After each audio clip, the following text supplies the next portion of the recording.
seorang dokter paling mengerti tentang penyakit, mengatakan bahwa COVID itu tidak ada. Mati-matian dia mengatakan tidak ada itu COVID. Sampai akhirnya dia mengoperasi seorang pasien dan pasien itu batuk-batuk. Setelah pasien dioperasi, diperiksa, dinyatakan pasien itu positif. 2-3 hari sesudah itu, dokter itu pun terkena COVID. Berjumpa dengan saya. Setelah itu dia tersenyum mengatakan, ternyata COVID itu ada, Pak Ustadz. Di salah satu kota di Riau, seorang jamaah pergi periksa, dinyatakan oleh dokter bahwa dia kena COVID. Dia tak percaya, dia pergi ke Pekanbaru. Sampai di Pekanbaru dia periksa lagi. Dokter di Pekanbaru mengatakan dia negatif, tidak kena COVID. Selama ini yang dia pahami ikhtilaf itu hanya di masjid saja. Ustadz ini mengatakan bid'ah, Ustadz ini mengatakan sunnah. Ternyata masalah COVID pun dokter ikhtilaf juga. Di kabupaten dia mengatakan positif, dokter Pekanbaru mengatakan negatif. Dibawanya kertas dari Pekanbaru yang mengatakan negatif, dijumpainya dokter itu, ditumbuknya, ditinjunya dokter itu. Ternyata ada juga dokter yang bermain-main supaya bertambah anggaran. Berapa banyak pasien dinyatakan COVID, setelah dibawa ke rumah diperiksa, ternyata negatif. Apa kesimpulan dari 3 cerita yang singkat ini? Bahwa COVID itu ada, tapi yang bermain-main dengan COVID karena ada kepentingan juga banyak. Maka kita mesti cerdas menyikapi ini, karena anggaran tentang masalah COVID ini besar. Celaka, laknat Allah terbesar bagi mereka yang berani mempermainkan umat. Sudah jatuh, ditimpa tangga, atap rumah pun tanggal, susah mereka karena sakit, keluarganya meninggal dunia. Masih ada orang yang berani bermain-main. Mereka ini yang dikatakan Allah ulaika kal an'am, mereka macam binatang. Sejahat-jahatnya kambing memakan pagar tanaman pucuk ubi, maka hari raya Idul Adha masih bermanfaat, dia masih bisa dipotong. Tapi kalau sudah manusia, ulaika kal an'am, mereka macam binatang, kata Allah. Balhum adal, bahkan lebih hina daripada binatang. Jamaah yang sudah mulai muak dan bosan memakai masker ini bertanya, kapanlah kita agaknya berhenti pakai masker, bertutup-tutup mulut sampai sesak napas ini, Pak Ustadz? Ustadz tak dapat menjawab. Dokter menjawab, insya Allah selesai vaksinasi nanti, maka kita sudah sehat semua, bisa pergi umroh lagi, bisa pergi sholat jamaah bertablik akbar mendengarkan pengajian ustadz, bisa bersilaturahim kongko-kongko, duduk-duduk minum kopi macam dulu. Yang penting mau disuntik, insya Allah selesai. Tiba-tiba keluar headline, judul berita besar, sudah 2 kali vaksin tetap positif COVID. 15 Maret 2021, jpnn.com. Apa maknanya? Ternyata disuntik dia pagi, petang dia kena. Apa sebabnya? Karena virus COVID bermutasi. Dia berkembang biak, dia terus berkembang, dia tidak berhenti. Orang yang sudah vaksin, kata Pak Dokter, hanya menambah kekebalan tubuh, tapi untuk menangkis sama sekali tak ada yang menjamin. Berapa banyak dokter, kepala daerah sudah vaksin, kena juga. Lalu apakah lantas kita tidak vaksin? Yang meyakini bahwa vaksin itu dari babi, sampai kapanpun babi itu tetap haram. Memakan babi haram, pakai babi haram. Tapi ada saatnya memakai babi jadi boleh. Kapan? terjebak di dalam hutan. Makanan tidak ada, pilihan cuma dua, babi atau mati. Tak boleh kita pilih mati, karena kata Allah, la tulqu bi aidikum ila tahlukah, jangan jerumuskan dirimu ke dalam kebinasaan. Boleh memilih babi, akhaffud dararain, kalau memang mudaratnya lebih ringan. Tidak ada paksaan. Berpendapat dengan pendapat sendiri akan menyesatkan. Maqaba man istasyara wa ma nadima man istakhara.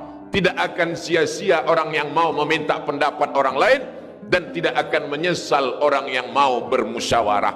Wa amruhum syura bainahum, orang beriman bermusyawarah, minta pendapat orang yang tahu. Fas'alu ahla dzikri, tanya orang yang tahu. In kuntum la ta'lamun, kalau kamu tidak tahu. Adakah titik terang di tengah kegelapan ini? Orang yang memandang titik terang hanya orang yang bersama dengan Allah. Kalau mengharapkan vaksin, tak dapat diharapkan. Berharap kepada dokter, dokter pun mati juga. Orang yang ditolong Allah hanya orang yang berusaha dan berikhtiar. Apa yang bisa kita lakukan, Pak Dokter? Tetap pakai masker, karena virus sampai hari ini belum bermutasi masuk ke telinga. Nanti kalau virus bermutasi masuk ke telinga, barulah kita sumbat telinga. Entah bagaimana pula lagi nanti model khutbah Jumat di masa akan datang. Sampai hari ini virus hanya baru masuk rongga mulut dan lubang hidung, maka tutuplah mulut, tutuplah hidung. Tangan bersalaman bersentuhan, kena air liur, air hidung, maka cucilah pakai hand sanitizer. Masih selamat insya Allah. Masih tetap sholat berjamaah, masih tetap jaga jarak, masih tetap menjaga diri. Tapi orang yang tidak mau ke masjid, melarang orang ke masjid, tapi di mal, di pasar dibiarkan. Di mana letak hati kecilmu? Tak malukah engkau nanti kalau berjumpa dengan Allah? Di masjid orang hanya 5-10 menit, masbuk, lambat sampai masjid, sudah qomat. Hanya 5 menit dia di masjid, 5 jam orang duduk beramai-ramai, ketawa, cekakak, cekiki, tertular penyakit. Masjid yang kau salahkan.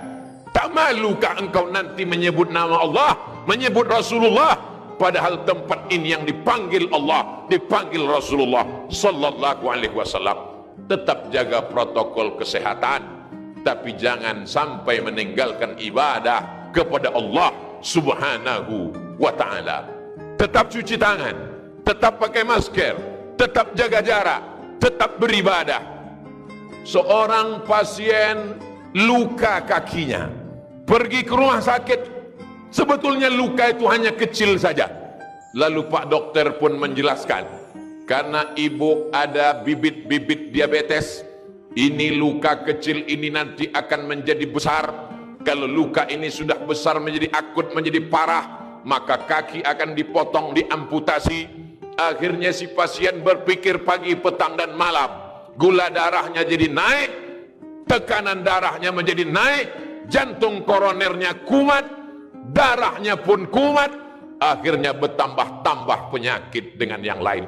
Tapi yang mengerti penyakitnya juga dokter. Pak Dokter, apa yang membuat ibu itu semakin parah? Ustadz Abdul Somad, yang membuat kita semakin terpuruk adalah pikiran kita. Pikiran kita lah yang paling berbahaya. Maka Allah menjaga pikiran kita supaya tidak terlalu ketakutan, galau, ngeri, cemas. Setan menakut-nakuti kita. Maka bagaimana caranya? Orang yang berzikir mengingat Allah, memperbanyak bersolawat, maka insya Allah dijaga Allah pikirannya. Kalau sudah pikirannya terjaga, hatinya terpelihara. Kalau sudah hatinya terpelihara, imunnya kuat. Kenapa imunnya kuat? Karena imannya kuat. Kalau imunnya kuat, maka virus COVID tak akan dapat menyerangnya. Kenapa Ustadz mati? Kenapa Kiai mati? Kenapa Buya mati? Lan tamuta nafsun, orang tidak akan mati qabla an tastakmila rizqaha wa ajalaha. Orang tak akan mati sebelum rezekinya penuh, sebelum ajalnya penuh. Andai orang yang kena COVID itu tidak kena COVID dan dia duduk pagi minum teh, batuk dia, maka dia tetap akan mati juga. Kuatkan akidah. Tapi kita bukan Jabariyah. Jabariyah berserah kepada takdir, tidak pakai masker, tidak cuci tangan, tidak menjaga jarak. Kalau tak mati kata Allah maka tak mati. Itu bukan Ahlus Sunnah. Ahlus Sunnah tetap berikhtiar, cuci tangan, pakai masker, jaga jarak, tetap berinteraksi. Kena juga, berarti kita mesti mengamalkan rukun iman yang keenam, antu'mina billah, beriman kepada Allah, bil qadari khairihi wa syarrihi, dengan takdir baik dan takdir buruk. Banyak orang beranggapan karena sudah tua mati, beruban mati, sudah tua mati, lalu dia mengambil kesimpulan kalau tua mati. Kesimpulannya salah. Dari mana salah? Karena salah berpikir, salah bicara, salah beramal, salah bertindak. Mati tak menunggu tua, mati tak menunggu sakit. Berapa banyak bayi yang baru lahir sehat walafiat mati. Kalaulah dikatakan badan sehat membuat orang tak mati, coba hitung berapa banyak orang mati habis senam pagi, habis jogging mati. Kalaulah dikatakan mati menunggu tua, berapa banyak ulama muda, ustadz muda, artis muda, pejabat muda mati. Kematian milik Allah. Lalu kenapa sampai hari ini kita masih hidup? Berapa banyak orang menduga kita sudah mati, dan berapa kali kita melewati momen-momen hidup dikatakan orang mati tapi tak mati. Alladzi khalaqal mauta, Allah yang menciptakan mati, wal hayata, Allah juga yang menciptakan hidup. Untuk apa dibuatnya ada hidup ada mati? Liyabluwakum ayyukum ahsanu amala, untuk menguji kita siapa di antara kita yang masih beramal. Lalu bagaimana dengan saudara-saudara, tetangga, kawan, sahabat, handai tolan, kawan sekantor, kawan satu sekolah, satu alma mater, mati mereka. Uzkuru mahasina mautakum, sebutkan kebaikan-kebaikan mereka. Andai ada cacat aib buruknya, andai benar kau sudah ribah, andai salah kau salah 2 kali, ribah sekali, fitnah sekali, sebutlah baik-baiknya. Kenapa mereka mati? Ajalnya sudah sampai, rezekinya sudah penuh. Sebelum COVID itu ada, sebelum virus COVID-19 itu lahir, Allah sudah menuliskan takdir untuk dia. Tapi kita tetap berusaha dan berikhtiar. Itulah beda antara Jabariyah, Qadariyah dengan Ahlus Sunnah wal Jamaah. Mesti kembali kepada agama. Yang punya bisnis tumbang. Orang pergi haji dan umrah, hari ini tak dapat berangkat ke tanah suci. Ustadz Somad, satu-satunya bisnis yang tetap bisa hari ini khusus untuk pariwisata hanya bisnis menyelam.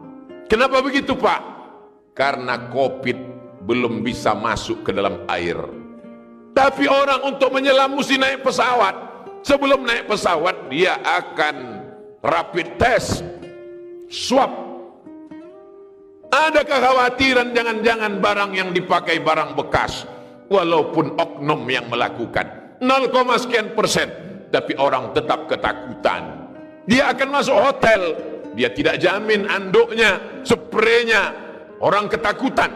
Bisnis pariwisata tumbang, semua bisnis rekayasa manusia hancur. Satu-satunya bisnis yang tetap bertahan hanya bisnis milik Allah subhanahu wa ta'ala. Kelapa sawit harga tetap normal, kelapa bulat harga malah naik, buah pinang tak terpengaruh sama sekali. Itulah makanya orang yang mengamalkan sunnah bertani, bercocok tanam, dia akan tetap istiqomah. Tetap istiqomah bukan saja imannya, tapi perbuatannya memakmurkan muka bumi Allah. Perdagangan yang didasarkan pada niat lillah tetap bertahan. Kenapa pedagang-pedagang tetap eksis padahal pembelinya sudah tidak ke pasar lagi? kami masih punya usaha online Pak Ustadz. Mereka tetap membeli dengan berbagai cara. Jangan putus asa dari rahmat Allah. Lau tawakkaltum ala Allah haqqa tawakkulih. Kalau kau benar-benar bertawakal kepada Allah sebenar-benar takwa, la razaqakum kama ruziqat tayr. Allah beri kau rezeki seperti rezeki seekor burung. Taghdu khimasan, pergi dari sarang, terbang di waktu pagi dalam keadaan perut kosong. Wa taruhu bitanan, mereka pulang dalam keadaan perut kenyang. Satu-satunya solusi hanyalah kembali kepada Allah Subhanahu wa ta'ala. Bangun malam, tetap solat sunat taubat, solat sunat wudhu dulu. Setelah itu solat sunat taubat, solat sunat tahajud. Menjelang azan subuh berkumandang, beristighfar kepada Allah. Setelah itu apa yang bisa kita lakukan? Rezeki yang dititipkan Allah, berwakaflah, berzakatlah, berinfaklah, bersedekahlah. Setan selalu membisikkan, putus asalah, berhentilah menyembah Allah. Buya pun mati, kiai pun mati, ustaz pun mati. Mati itu pasti. Tapi masuk neraka atau tidak masuk neraka itu pilihan. Wa naqsi wa ma sawwaha, demi jiwa dan penciptaannya. Fa alhamaha fujuraha wa taqwaha, Allah berikan jalan. Qad aflaha man zakkaha, beruntung orang yang mensucikan hatinya dengan zikir, perbanyak istighfar, perbanyak salawat, perbanyak tasbih, perbanyak tahmid. Kuat iman, kuat keyakinan, imun akan kuat, badan pun akan sehat. Berpikir positif, berniat baik, berbuat baik. Kalau kau panjangkan umurku ya Allah, kalau lewat aku dari wabah COVID ini, jangan mati sebelum bangun masjid, jangan mati sebelum menyantuni anak yatim, jangan mati sebelum menyekolahkan fakir miskin, jangan mati sebelum berwakaf, berinfak dan bersedekah. Semua akan mati, semua akan menghadap Allah Subhanahu wa ta'ala. Menjadi pilihan bagi kita, apakah mati husnul khatimah atau su'ul khatimah. Isma syi'ta fa innaka mayyit, hidup sesuka hatimu, karena kau akan menjadi mayat dan akan diminta tanggung jawab di hadapan Allah Subhanahu wa ta'ala. Barakallahu li wa lakum fil Qur'anil azim wa nafa'ani wa iyyakum bima fihi minal ayati wa dzikril hakim wa taqabbala minni wa minkum tilawatahu innahu huwal ghafurur rahim.